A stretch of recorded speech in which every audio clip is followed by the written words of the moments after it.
Welcome back or welcome to my channel. My name is Taylor and today we'll be going over all of my fall book recommendations. But before I open the video, remember to like, comment, and subscribe if you love all things books.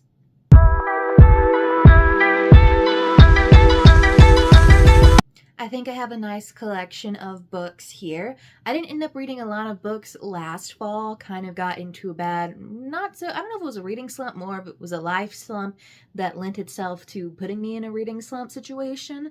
So I don't know how many of these are particularly new recs for you. Most of them I did finish and read this year, so hopefully that'll be something new to you. But there are a lot of popular books on the BookTube Book Talk sphere here that I just got to this year. So I'm gonna go break it up. First, I'm gonna talk about my romance, then my fantasy, and then we'll do like our miscellaneous like thrillers, dystopians at the end. So let's hop into the romance book recs. I feel like you can take fall romance many different ways. It could be, you know, your traditional like cozy hallmarky type romance, because fall really has like that cozy warming feeling. Or you could go like your Twilights, your Interview with the Vampires, Vampire Diaries, vampire, werewolf, witchy romance, and so on and so forth. There's a lot of things you can do there. My first one is a vampire romance. This is very much so like vampire rom-com situation, My Vampire Plus One by Jenna Levine. I read this earlier this year. Probably would have worked better had I waited to the fall to read it, but I had read My Roommate is a Vampire, which is the first part in this interconnected standalone series last year, I'm pretty sure, and I thought it was just a fun little romp. I feel like a lot of people thought it was a bit cringy, so if you don't like some of the silliness that can come with rom-coms, these may not be for you. But in this one, we are following Amelia and Reginald. Reginald is on the run from this group of vampires who blame him for killing essentially their sires many moons ago, and one night he runs into Amelia, and Amelia needs a fake date for her cousin's wedding. So Amelia and Reginald strike up a deal. Amelia kind of thinks he's just lying about the whole vampire-esque thing, and Reginald thinks he's telling her the truth. And you know, lots of fun things ensue from there. This one does include spice in it, so if spice is not your thing, this one may not be for you, but it is quite minor. But if you want fun, silly, goofy times, this one could be a good fall read. Then we have A False Start by Elsie Silver. This is the final book in the Gold Rush Ranch series, her first series, and it is an interconnected standalone series, so you can read them separately, but I think starting from beginning is always a good idea. But today I'm going to recommend A False Start. In this one, we are following Nadia and Griffin. Griffin is Nadia's older brother's best friend, and there is a bit of an age gap here. I think she's 19 when we start the book, and he's in his 30s. And then we kind of like move on to her in her early 20s and him in his early to mid 30s situation here. So if age gap is not your thing, that might not be yours. But one night they have a chance encounter in a, bar bathroom, and they share a bit of a kiss when Nadia is not feeling her best, and then find out that Griffin is Stefan's best friend.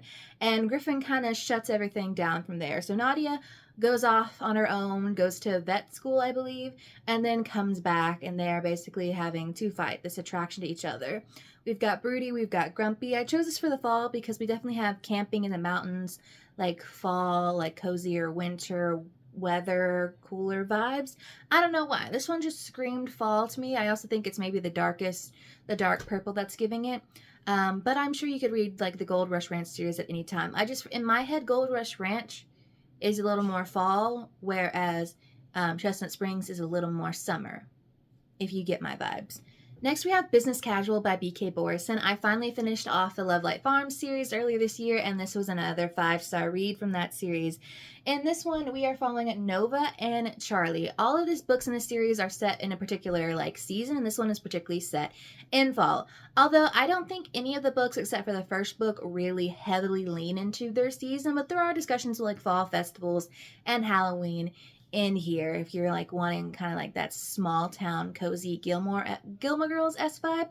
I have never seen Gilmore Girls, but I feel like this gives the vibe.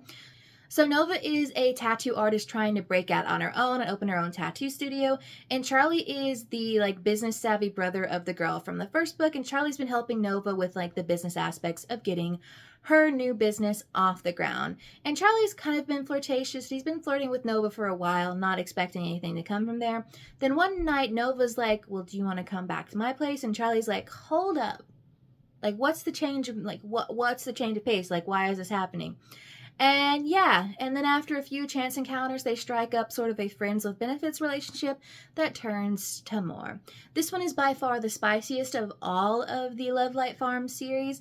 This one obviously is like exploring your relationship through a more physical connection to begin with, and through that physical connection, you build up an emotional connection. So do keep that in mind. But 5 stars for me. Their relationship is just so cute and so sweet, and yeah, there's also a slight bit of funny to this one, and BK Borison just really knows how to write a romance. So this is going to be the most emotional romance I put on here, and I don't know if it's necessarily emotional due to the characters themselves, like the interaction and the romantic part of the relationship, more so on part of our main character, because our main character is dealing with chronic depression, and that is heavily depicted on the page. So in this one, we are following Mickey James III, the son and grandson of 2 famed hockey players.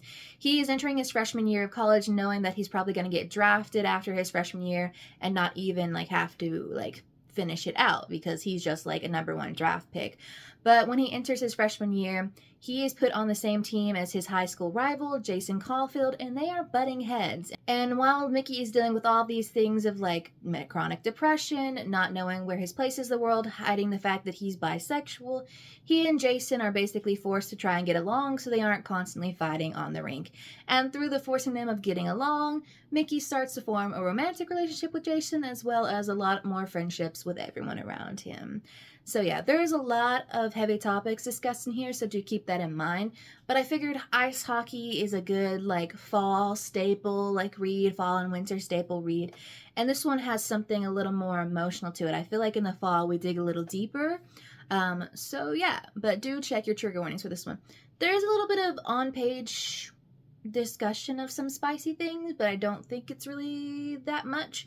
It is YA, but just to keep that in mind. My last romance book recommendation is 12th Night by Alexine Farrell Fallmuth. If you are familiar with Olive Blake, this is her real name. Olive Blake is her pen name, and this is the name she writes her YA fiction and romance under. So 12th Night is obviously a retelling of Shakespeare's Twelfth Night. Now, I haven't read it, and I really didn't know much about the story going into it, but I don't think that affected my enjoyment of it.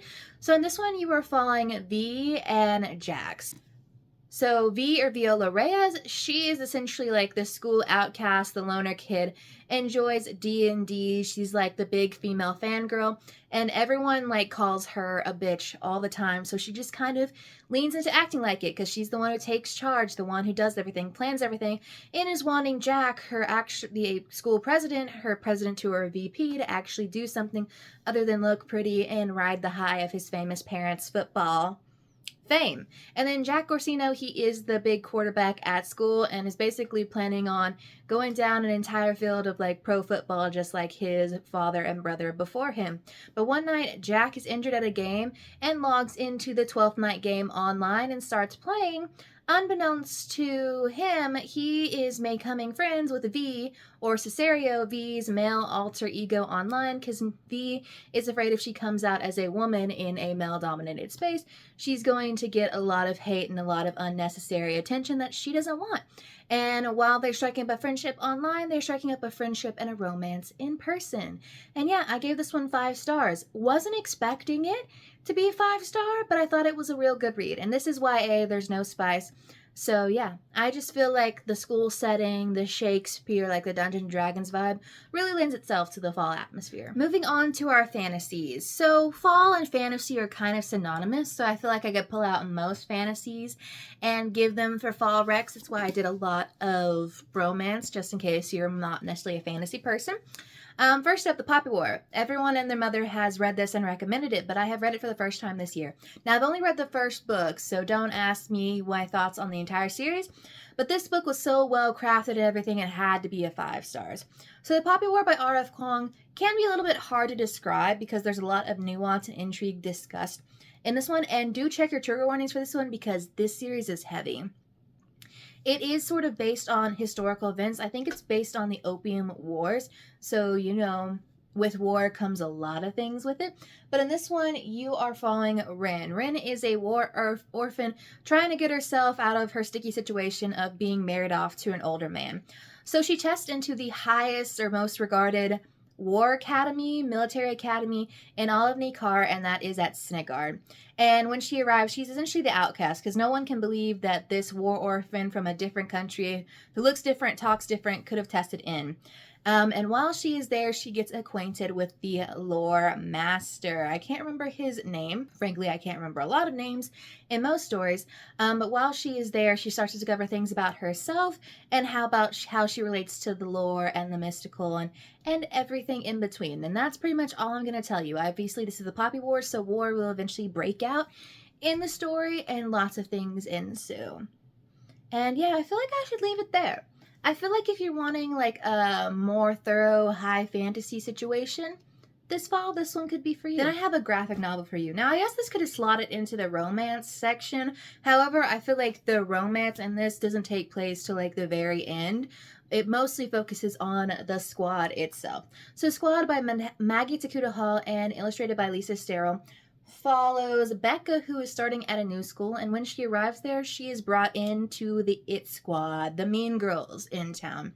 And as she's starting to hang out with these mean girls, she discovers a little secret about them, and that they are a pack of werewolves, and she gets initiated into the group as the new werewolf, and lots of things ensue from there. But don't worry, they only kill during the full moon, and they only kill boys who are creepy and deserve it.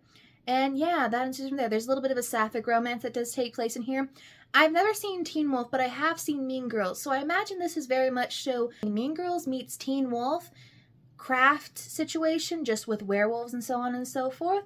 So if you like that, this one's it. I mean, it's a graphic novel, and I love like the graphic pop art style to it. There isn't any spice on page, but there is like a closed door, like, oh, they're in bed, and then it switches to the next one. So do keep that in mind. My last true fantasy is Spark of the Everflame by Penn Cole.